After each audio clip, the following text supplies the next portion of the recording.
నమస్కారం గురుగారు. నమస్కారం. గురుగారు, సింహరాశి వారికి వచ్చేసి అక్టోబర్ మాసంలోని వారి యొక్క గ్రహస్థితి ఏ విధంగా ఉంది, అలాగే వారికి అక్టోబర్ మాసంలోనే ఎటువంటి ఫలితాలు రాబోతున్నాయి అనే వాటన్నిటి గురించి అయితే మనకు ఒకసారి తెలియచేయండి గురువు. తప్పకుండా అమ్మ. ఓం శ్రీ గురుభ్యో నమః. అక్టోబర్ మాసంలో సింహరాశి వాళ్ళకి ఫలితాలు ఏ విధంగా ఉన్నాయో చూసే ముందు ఏ గ్రహాలు ఏ రాశుల్లో ఉన్నాయో ముందుగా తెలుసుకుందాం. వృషభ రాశిలో గురువు, మీనరాశిలో రాహు, కుంభరాశిలో శని, కన్యారాశిలో కేతు, కర్కాటకంలో కుజుడు. రవిగ్రహము కొన్ని రోజుల పాటు కన్యారాశిలోను అంటే కన్యా తులారాశుల్లో సంచారం, శుక్రగ్రహము తులా అలానే వృశ్చిక రాశిలో సంచారం, తులారాశిలో బుధుడు యొక్క సంచారం. ఇది ఈ గ్రహస్థితి. ఇక్కడ ఫలితాల విషయానికి మనం వస్తే సింహరాశి వాళ్ళకి ముఖ్యంగా కొన్ని గ్రహస్థితులు అనేవి కొన్ని అనుకూలంగా ఉన్నాయి. అంటే సింహం, కన్యా, తుల మొదటి 15 రోజుల పాటు తృతీయ స్థానంలో రవి ఉండటం వల్ల ఉద్యోగం రావటం, అలానే నూతన ఉద్యోగాల్లో చేరటం, ఉద్యోగంలో ప్రమోషన్లు, ఆర్థిక స్థితిగతులు కొంత మెరుగుపడతాయి.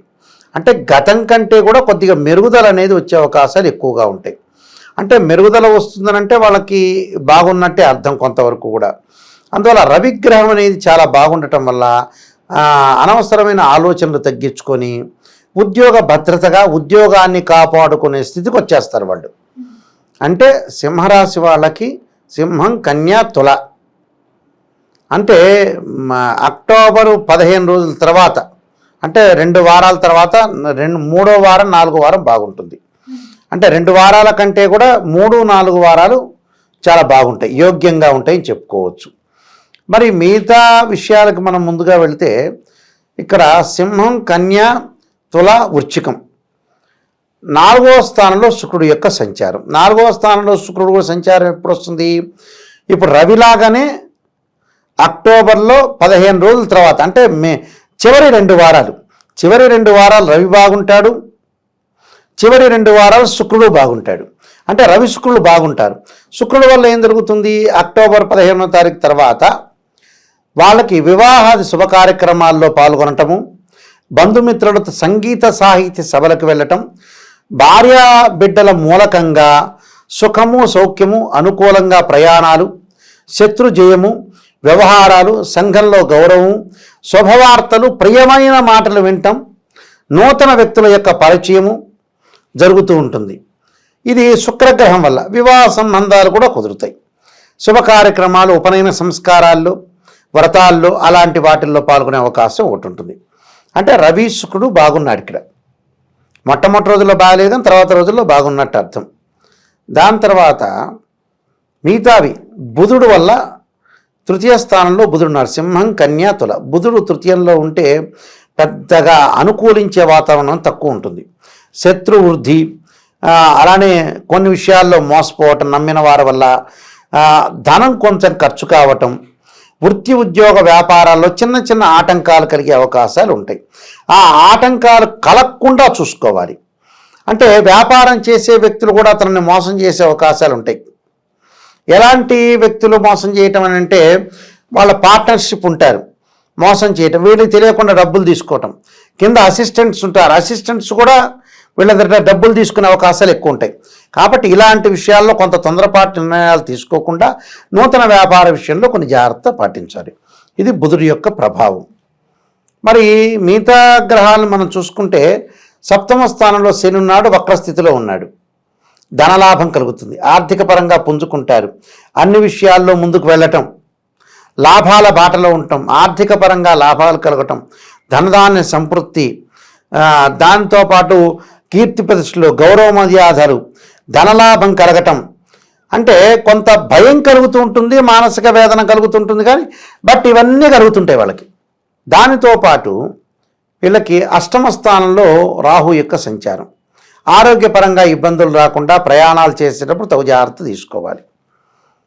అంటే మనం ప్రయాణం చేస్తున్నాం కదా అని విపరీతంగా వేగంతో వెళ్ళకూడదు. అకాల నిద్ర, సమయానికి నిద్రపోవాలి. శరీరంలో ఉష్ణం పెరుగుతుంది, స్కిన్ ఎలర్జీలు వస్తుంటాయి. విదేశాలకు వెళ్ళాలనుకుంటారు, వెళ్ళలేకపోతారు, అవస్థ పడుతూ ఉంటారు. దగ్గరికి వచ్చి పేపర్స్ అన్నీ రెడీ అవుతాయి కానీ వెళ్ళలేకపోతారు. ఏదో ఒక ఆటంకం, విఘ్నం కలుగుతూ ఉంటుంది వీళ్ళకి. అందువల్ల ఆ విఘ్నం కలిగే అవకాశం ఉంటుంది కాబట్టి మనం ఏదైతే కొన్ని కేర్ తీసుకొని ముందుకు వెళ్ళాలి. అలానే కుజుడు యొక్క ప్రభావం. కుజుడు ఎలా ఉన్నాడు? 12వ స్థానంలో ఉన్నాడు. 12వ స్థానంలో కుజుండటం వల్ల కూడా ఆరోగ్యపరంగా ఇబ్బందులు, ప్రయాణపరంగా ఇబ్బందులు, మోసపోవటం, నమ్మిన వారి వల్ల మోసపోవటం, మనోవేదన ఇలాంటివి కలగకుండా జంతువుల వల్ల కూడా కొంత రాహు వల్ల పీడ కలుగుతుంటుంది. తరచూ ప్రయాణం చేయటం వల్ల కూడా మనశ్శాంతి లోపించటం, భయము, ఆందోళనకు గురి అయ్యే అవకాశాలు ఎక్కువగా ఉంటాయి. అంటే ఇలాంటి విషయాలు కొద్ది జాగ్రత్త ఉండాలి. ద్వితీయంలో కేతు వల్ల కీర్తి ప్రతిష్టలు, పుణ్యక్షేత్ర సందర్శన, సుఖశాంతులు, ఆనందం, శత్రుభీతి ఇలాంటివన్నీ కూడా కేతు వల్ల కలుగుతాయి. రాహు వల్ల ఏంటంటే నమ్మిన వారి వల్ల దగా పడుతూ ఉంటారు.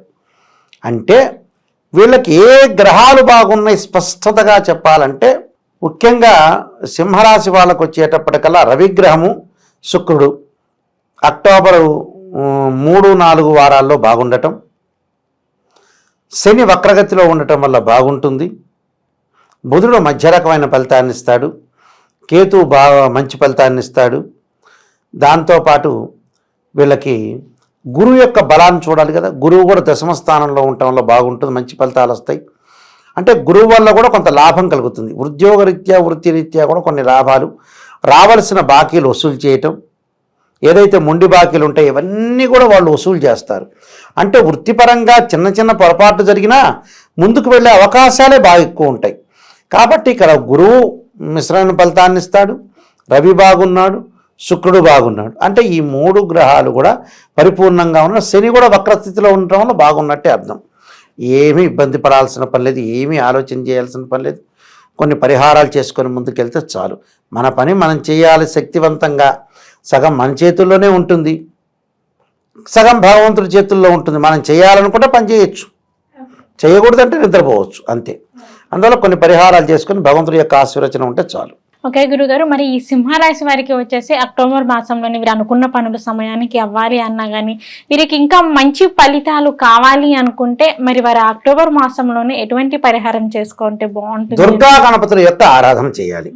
గణపతిని గరికతో ఆరాధన చేయటం, నవధాన్య గణపతిని ఉంటుంది, ఆ గణపతిని ఆరాధన చేయటం. గణపతిని ఆరాధన చేయటమే కాకుండా అక్టోబర్ మాసంలో వచ్చే సంకష్టహర చతుర్థి వ్రతాన్ని చేసుకోవటం మంచిది. అంటే జీవితంలో వాళ్ళకి విఘ్నం లేకుండా ఉంటుంది. రాహు యొక్క బలం తగ్గింది కాబట్టి మనకు అక్టోబర్ మాసం నవరాత్రులు వస్తాయి, శరన్నవరాత్రులు అంటారు. ఈ శరన్నవరాత్రుల్లో ఏ మండపం దగ్గరికి వెళ్ళైనా సరే ప్రతిరోజు అక్కడ కూర్చోవటం, అక్కడ అమ్మవారి యొక్క ఆరాధన, రాజరాజేశ్వరి, గాయత్రి, అన్నపూర్ణ, దుర్గాదేవి, స్వర్ణ కవచలాంతరు దుర్గాదేవి, మనం ప్రతిరోజు కూడా ఒక్కొక్క అవతారంతో ఉంటారు అమ్మవారు. గాయత్రి అని, అన్నపూర్ణని, రాజరాజేశ్వరి అని, మహాలక్ష్మి అని, సరస్వతి అని ఈ అమ్మవారి యొక్క ఆరాధన చేసి ఇంటిలో కూడా అమ్మవారి యొక్క పీఠం పెట్టుకోవటం కానీ, లేకపోతే అమ్మవారి యొక్క కాత్యాయనాయుధే కన్యకుమారి ధీమే తన్నో దుర్గి ప్రచోదయాత్ అనే మంత్రాన్ని కూడా చక్కగా చదివి వీలైతే దుర్గా హోమంలో, గణపతి హోమంలో పాల్గొంటే చాలా మంచిదమ్మా. ఓకే గురుగారు, సింహరాశి వారికి వచ్చేసి అక్టోబర్ మాసంలోనే ఎలా ఉండబోతుంది, మరి వారికి ఎటువంటి ఫలితాలు రాబోతున్నాయి అనే వాటి గురించి అయితే తెలియజేశారు. ధన్యవాదాలు గురుగారు. నమస్కారం.